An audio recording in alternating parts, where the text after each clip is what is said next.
So, I've been having a lot of fun just trying out new builds since the DLC dropped, and I just want to talk about a couple. The first one is the first one I've made a video about already, but I updated a little bit, and the only thing I had changed was I added this armor set. For anybody who doesn't know, the Rakasha set gives you 2% damage increase on all the pieces you wear, right? The bad thing about it is it also increases the damage you take. But for me, that's not that big of a deal. For some of y'all, that might be. If that's the case, you can just not wear the armor. But spoiler alert, it's like in 2 or 3 of the fucking builds right now. But the increased damage you take is not a deal breaker for me. But this build is just like what I talked about: Great Shard of Alexander, uh, two-handed sword talisman.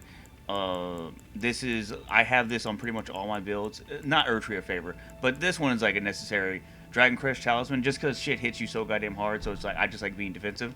But the basis behind this build, now that I'm wearing the Rakasha armor, is just spam the goddamn left trigger attack. That's it. That's all this build is.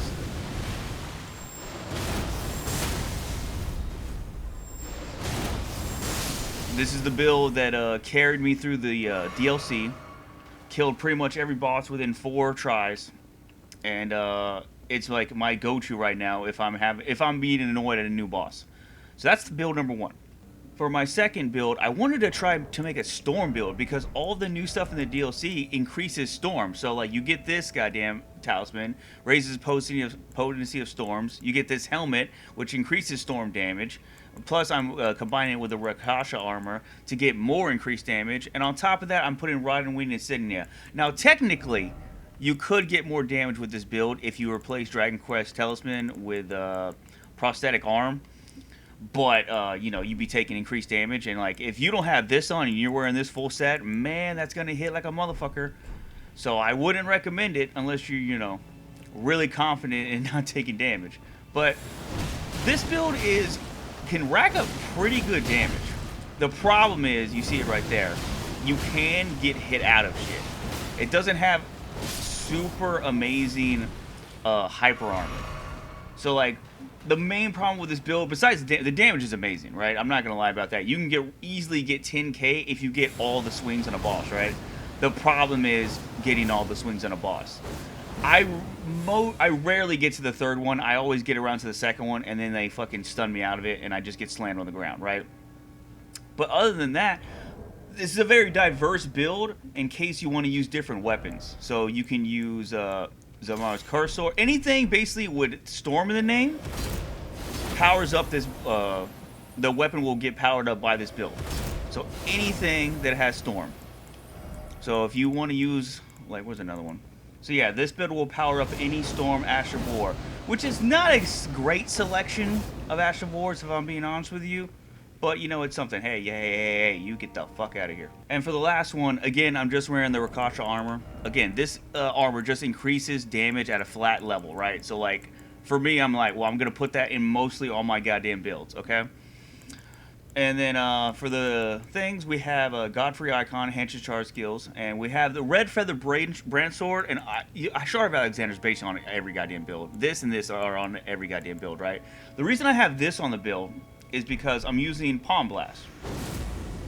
Now, when I first started using Palm Blast, or when I first unlocked it, I was like, this thing kind of seems like it sucks ass. Bro, for some reason, you are incapable of getting flinched. I mean, it takes the utmost damage to get flinched when you're using this shit. So you fully charge it, you take decreased damage, and it kind of hits like a goddamn truck. As an example. Yeah.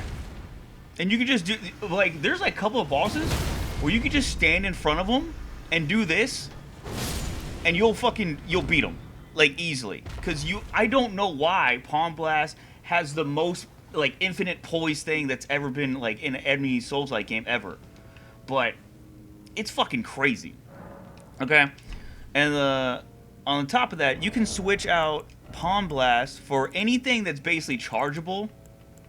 As an example for Dononian's Hammer, I was using this because it's really goddamn fun. The downside of this hammer is the charge time is really long. The upside is it does a lot of goddamn damage, right?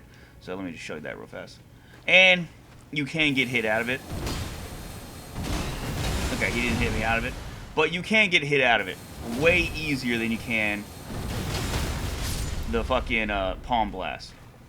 Well, you can switch out that shit. And that is why I have this on right now. Because you're taking damage, right? So the amount of damage you take is just like, well, I'm probably going to get to low health. So I might as well get a little bit of extra damage when I actually hit that threshold, right? But yeah, Elden Ring DLC. A lot of goddamn fun right now. I'm really enjoying making builds. Hopefully you all found some of these builds interesting. Thank you for watching, and you all have a nice day. Bye.